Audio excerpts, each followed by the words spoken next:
kami ng Burnham Park kasi may bibilin pa si attorney. Habang binabaybay namin ng Burnham Park, talagang ang dami ng dekorasyon ng mga bulaklak.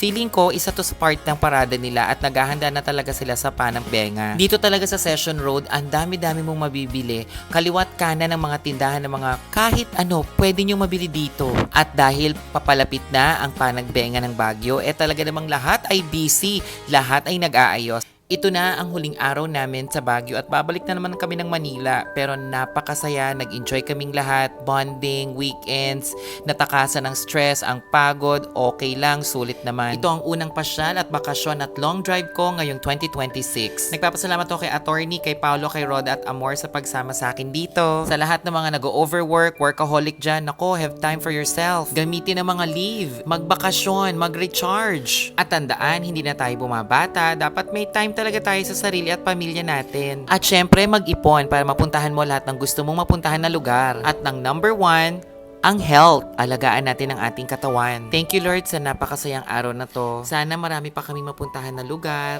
I-bless mo po kami ng good health at maraming savings. At i-bless mo ako Lord ng mga totoong tao at totoong kaibigan sa buhay ko. Hello to Miss Ita!